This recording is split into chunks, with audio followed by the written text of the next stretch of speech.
नमस्कार साथियों, मैं सीमा गुप्ता आज आप सभी के बीच पत्र लेखन के संबंध में अत्यंत ही महत्वपूर्ण क्लास को लेकर आई हूँ। जी हाँ, और आज के इस क्लास में आप सभी जानेंगे अर्धशासकीय पत्र किस प्रकार से लिखा जाए, अर्धशासकीय पत्र के कौन कौन से महत्वपूर्ण भाग हैं, अर्धशासकीय पत्र के किस भाग को कहाँ पर लिखना है और क्या अंतर है किस भाग का किस भाग से, आदि समस्त जानकारियाँ दिए जाने का प्रयास किया जाएगा। तो साथियों, सबसे पहले जानते हैं अर्धशासकीय पत्र किस परिस्थिति में लिखा जाता है। तो साथियों, पहले ये जान लें, अर्धशासकीय पत्र शासकीय कार्य से ही लिखा जाता है। ठीक है, अर्धशासकीय पत्र शासकीय कामकाज के दृष्टिगत ही लिखा जाता है और ये हाई लेवल से लिखा जाता है, अर्थात उच्च स्तर के अधिकारियों के माध्यम से लिखा जाता है। यदि मान लीजिए किसी माननीय मंत्रीगण के पास पत्र लिखना है, किसी प्रकरण के संबंध में जानकारी दिया जाना है या उनके द्वारा किए गए किसी भी परीक्षा के क्रम में कोई सूचनाएं उनको उपलब्ध कराई जानी है, तो अर्ध शासकीय पत्र के माध्यम से ही पत्र लिखा जाता है। ठीक है। दूसरा, कोई प्रकरण अत्यंत महत्वपूर्ण है जिस पर तत्काल कार्रवाई किया जाना है, तत्क्रम में फ्रेंड्स इस पत्र को लिखा जाता है, अर्थात इस प्रारूप में पत्र को लिखा जाता है। तीसरा और सबसे इम्पॉर्टेंट, मान लीजिए किसी प्रकरण पर कई बार सरकारी पत्र के माध्यम से अनुरोध किया जा चुका है और उस पत्र पर कोई अग्रेतर कार्रवाई नहीं किया जा रहा है, तत्क्रम में अर्धशासकीय पत्र के माध्यम से अनुरोध किया जाता है, संबंधित प्रकरण पर अग्रेतर कार्रवाई करने के लिए दिशा निर्देश के साथ अनुरोध आदि किया जाता है। तो साथियों, ये रहा किस परिस्थिति में अर्धशासकीय पत्र को लिखा जाता है। अब जानते हैं अर्धशासकीय पत्र के जो मुख्य भाग है। साथियों, अर्धशासकीय पत्र के 6 भाग हैं। जी हाँ, अर्धशासकीय पत्र के 6 भाग हैं और हर एक भाग को मैं तुलनात्मक रूप से आप सभी के बीच अध्ययन कराने वाली हूँ।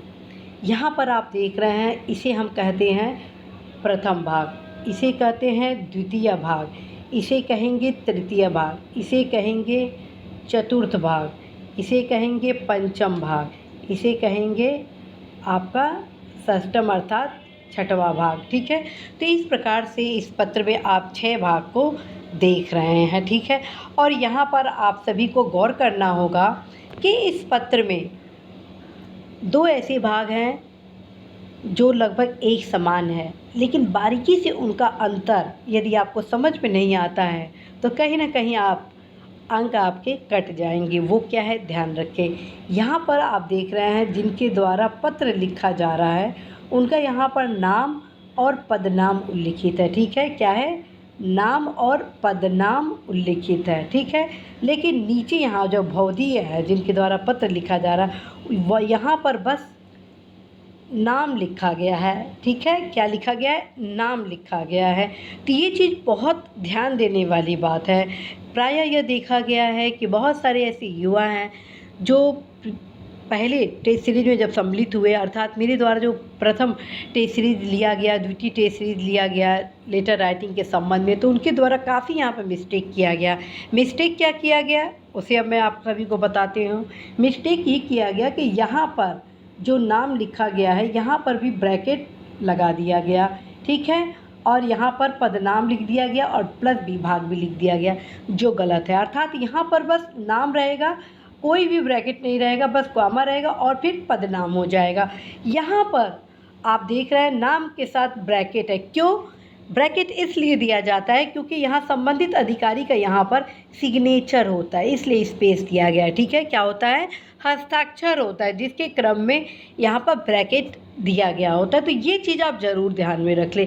अब आते हैं हम इस पत्र के द्वितीय भाग में, अर्थात आप सभी को मैं 2 भाग क्लियर करा ली। अब यहाँ पर मैं आप सभी को बताने वाली हूँ जो अन्य महत्वपूर्ण भाग है।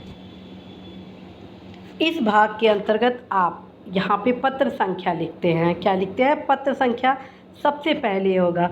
पत्र संख्या में क्या हो गया, अर्धशासकीय पत्र संख्या। ठीक है, और फिर यहाँ पर आप ब्रैकेट खाली छोड़ दीजिए क्योंकि आप एग्ज़ाम में लिखेंगे।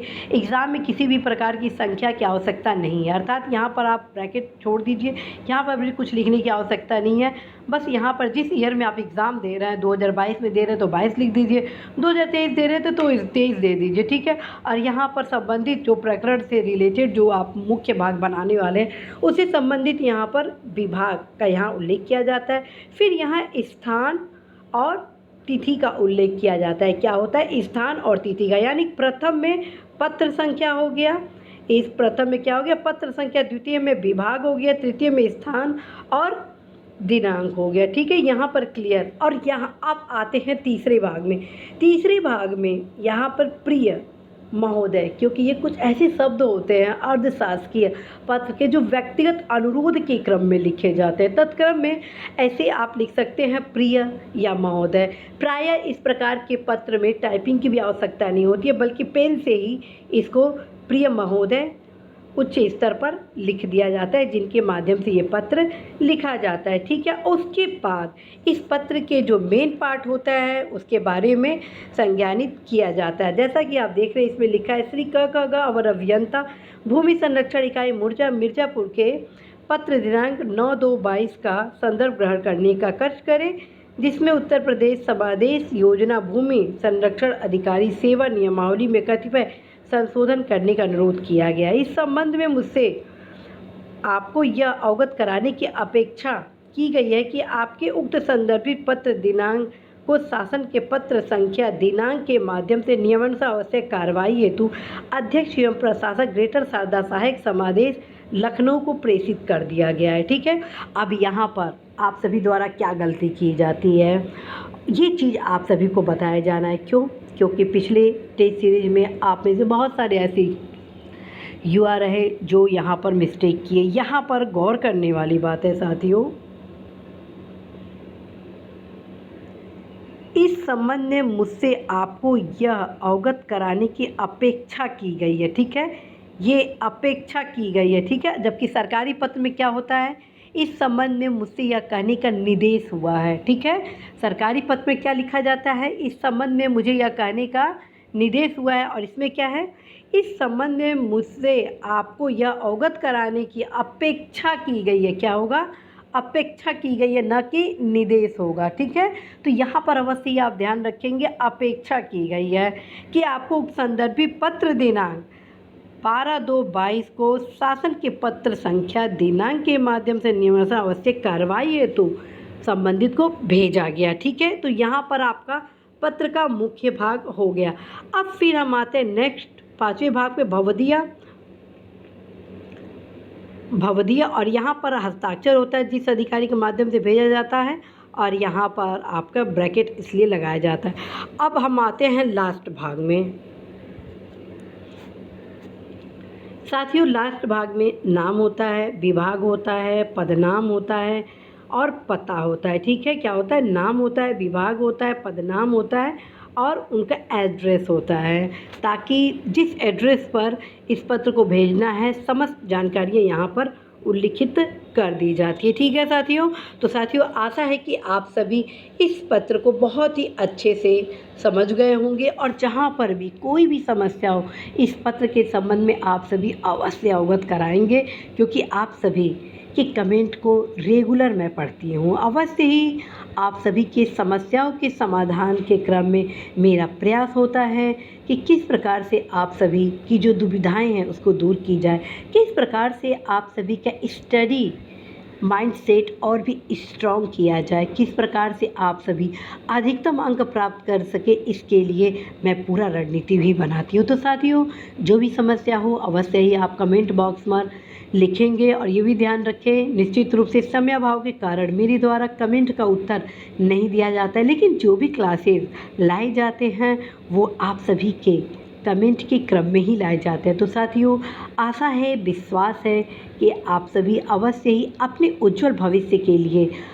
आगे की रणनीति बहुत ही सोच समझकर स्मार्ट हार्ड वर्क करेंगे, क्योंकि वर्तमान जो पीरियड है वो बहुत ही प्रतिस्पर्धा का युग है, और इस प्रतिस्पर्धा के युग में साथियों सफल होने के लिए हर एक कदम पर आपको सोच कर कदम आगे बढ़ाना है। और चूँकि अभी आप अपने लक्ष्य की ओर गतिशील हैं, तो अवश्य ही परिश्रम करने से चूकिएगा नहीं, क्योंकि आज का परिश्रम कल आपके चेहरे पर मुस्कान लाएगा। All the best.